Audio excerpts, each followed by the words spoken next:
Inilah neraka Jahannam yang didustakan oleh orang-orang yang berdosa. Mereka berkeliling di sana di antara air yang mendidih. Maka nikmat Tuhanmu yang manakah yang kamu dustakan? Cik, kita duk hidup lagi ni.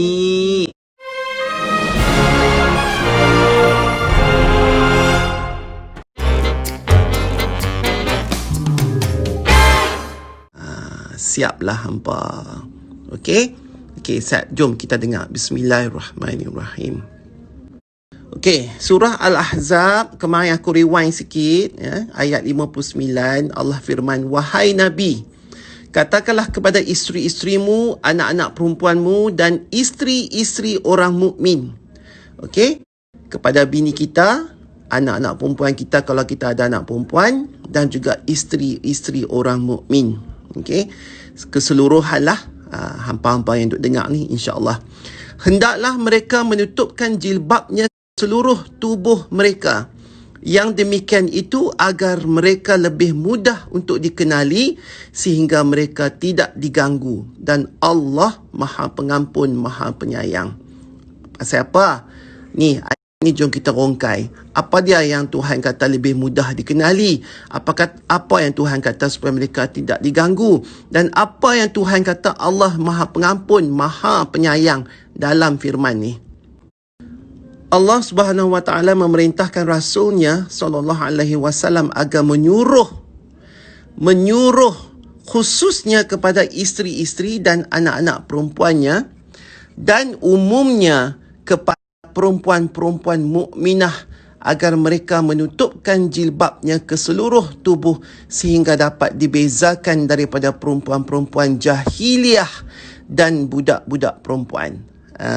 Mana kata bila kita pakai jilbab, kita tutup aurat dengan sempurna, maka kita akan dapat dibezakan daripada perempuan-perempuan jahiliah dan budak-budak perempuan yang belum akil baligh. Okey? Kata umur tu kita boleh nampak dah. Okey? Jadi jilbab adalah sejenis pakaian, yakni ukurannya di atas tudung. Jilbab di kalangan kita sekarang iaitu sejenis pakaian jubah yang longgar, tidak mengikut bentuk badan. Okey, jubah. Jadi firmannya yang demikian itu agar mereka lebih mudah untuk dikenali, yakni apabila mereka melaksanakannya, yakni pakai jilbab, maka akan mudah dikenali bahawa mereka itu adalah perempuan merdeka, yakni berhormat, terhormat, bukan budak perempuan, juga bukan perempuan pelacur. Pedih. Kemudian As-Sudi mengatakan mengenai ayat tadi yang aku dah baca tu, ya, bahawa dahulu kebiasaan orang fasik kota Madinah suka keluar pada waktu malam. Okey, yang sudah mulai gelap, menuju ke jalan-jalan kota Madinah dengan maksud melihat perempuan. Orang dulu, jantan dulu ni, ya, yang fasik, mereka suka keluar waktu malam sebab mereka tahu perempuan pun nanti ada pada malam tu untuk berjalan-jalan di kota Madinah itu, ya. Mereka keluar, mereka tunggu nak tengok perempuan-perempuan lalu lalang ni. Okey, dengan maksud melihat perempuan, kerana jika waktu malam tiba, kebiasaan perempuan-perempuan itu keluar menuju jalan untuk melakukan keperluan seperti buang air, nak pergi jamban lah ni. So jantan-jantan yang fasik ni akan keluar duduk tunggu perempuan nak pergi pancok. Apa punya perangai ni?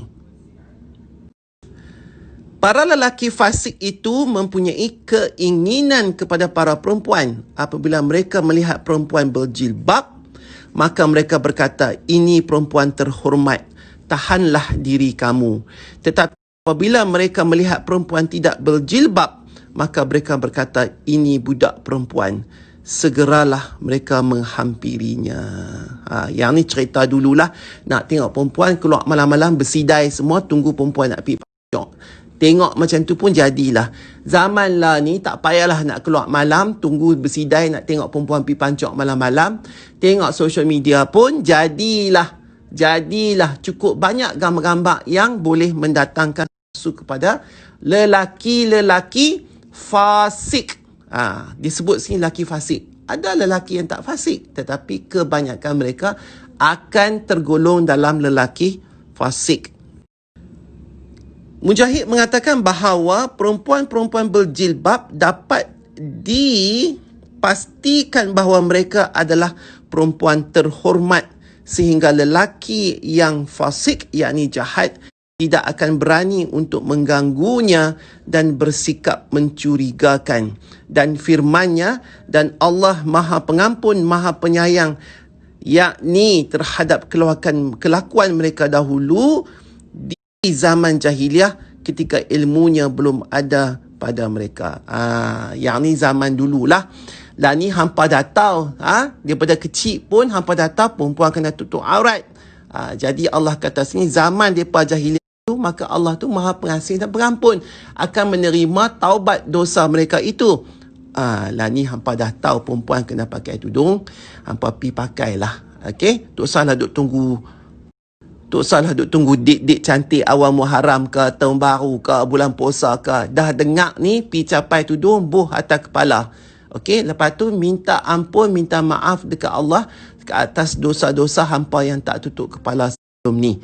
Okey, faham ke tak? Ni ada banyak lagi aku nak cerita ni. Okey, anti-sad.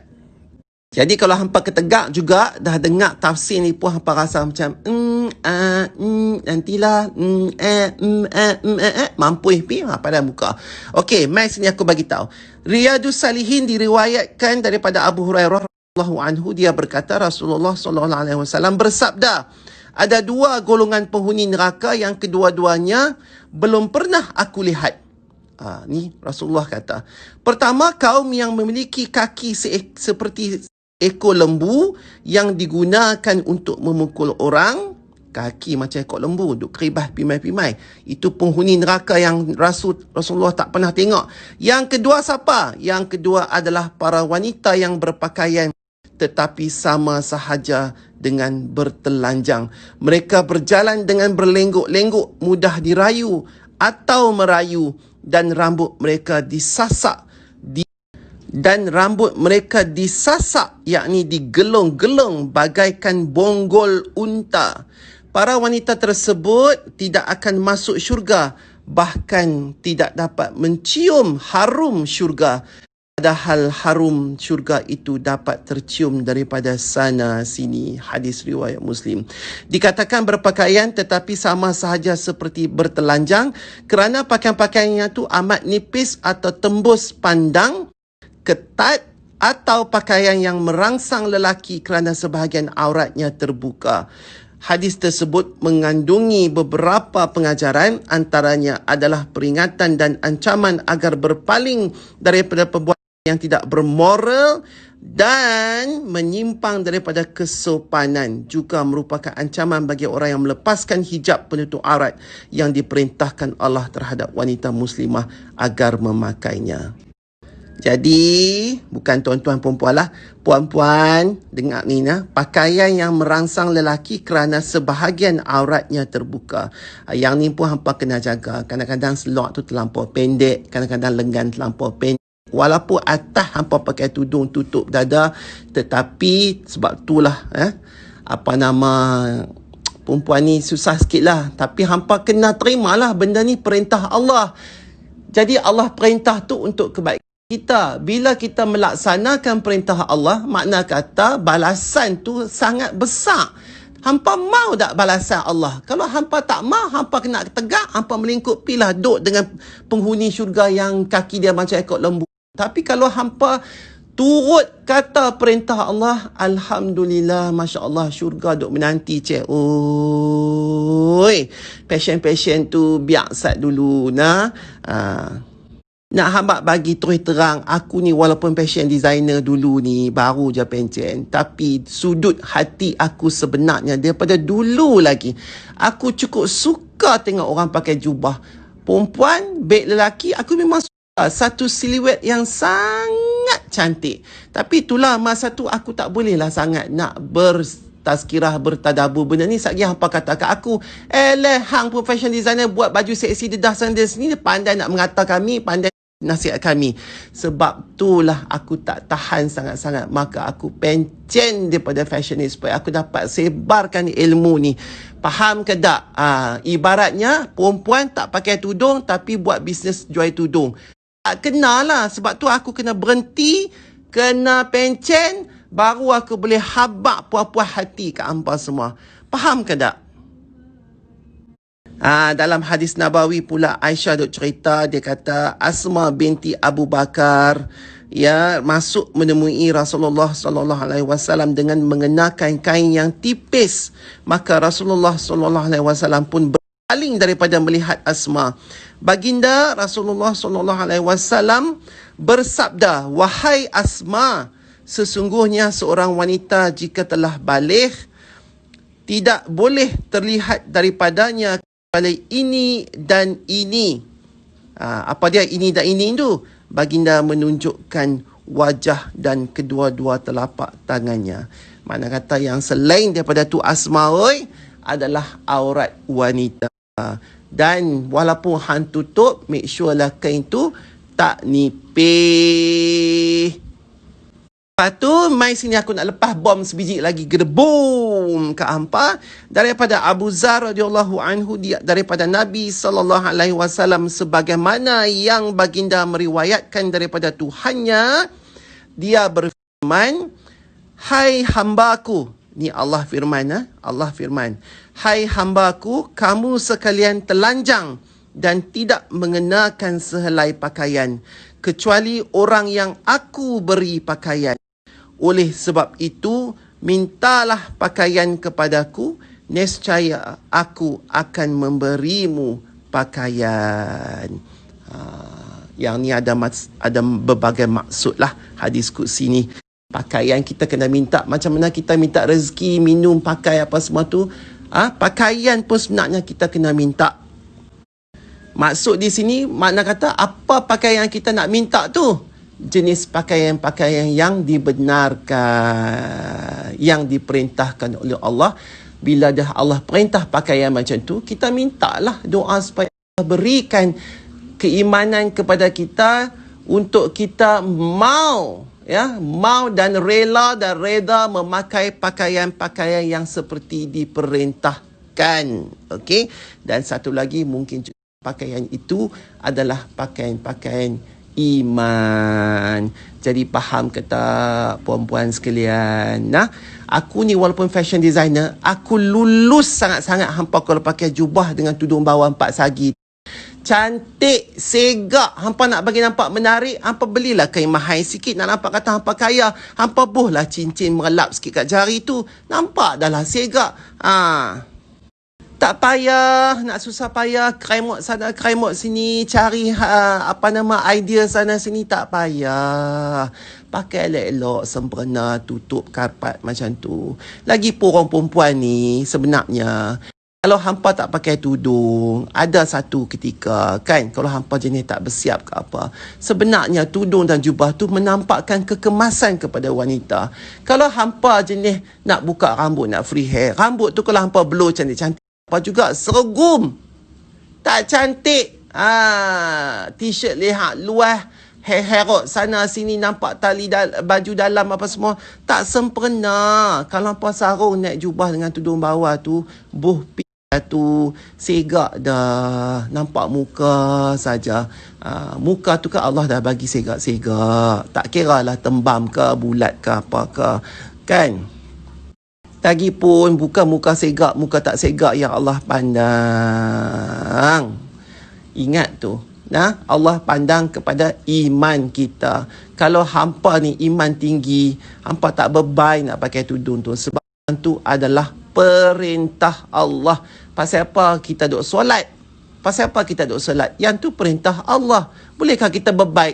Sibuk je suruh solat subuh, zuhur, asar, maghrib, isya. Orang nak relax-relax, tak social media, IG, sibuk nak suruh solat. Kan? Tak boleh. Kita tak boleh kata lagu tu. Sebab tu perintah Allah. Kalau Allah kata dah perintah perempuan ni kena pakai jilbab, pakai sajalah yang hampa duk bising tu. Pasal apa? Perhati sama anak-anak hampa yang keliling tu. Mana dah keluar pirik apa semua tu. Pakai tudung ke tak? Tak pakai tudung, hampa esok menjawab. dan ada bezanya budak-budak perempuan dan perempuan-perempuan yang beriman. Dan insya-Allah aku pun doa kat diri aku juga sendiri, walaupun aku ni tak ada anak perempuan, tetapi insya-Allah di masa hadapan kalau panjang umur aku akan ada menantu perempuan. Jadi aku dah habaq siap-siap kat rumah. Hang nak cari perempuan mana bawa balik rumah aku ni, make sure perempuan tu katup. Dia tak katup, hang jangan bawa balik. Make sure dia dah katup tu pun dah lama. Dia kata, baik baba. Pesan siap-siap supaya nanti besok ni kita tak pening kepala. Dah lah nak? Aku nak pergi dulu.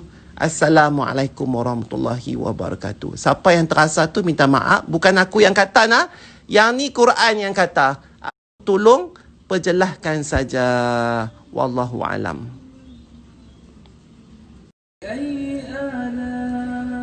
Hampa tengok ni terjemahan surah Ar-Rahman. Aku bagi hampa dengar. Okey? Yusalu alaikum ashurahum wa nuhasun fala tantasiran fabi ayyi ala'i rabbikuma tukazziban فإذا انشقت السماء فكانت وردة كالدهان فبأي آلاء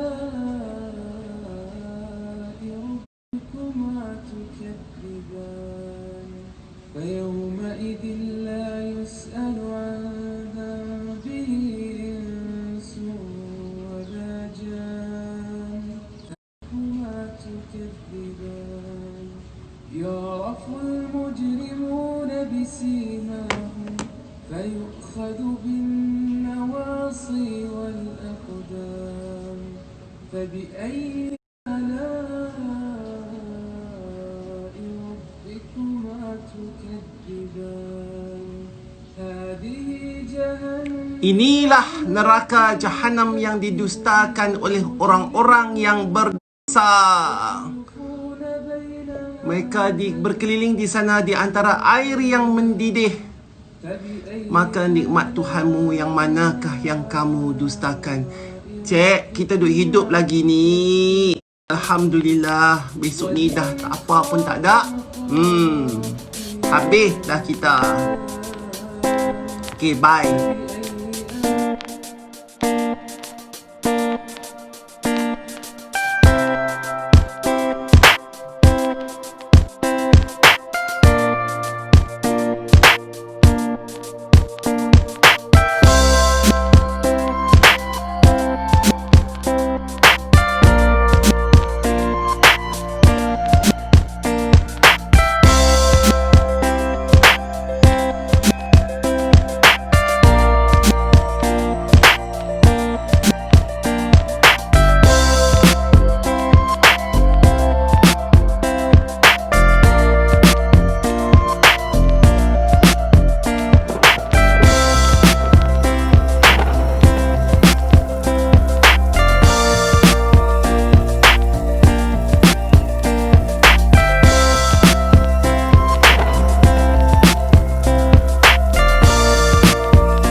Happy birthday tuanku.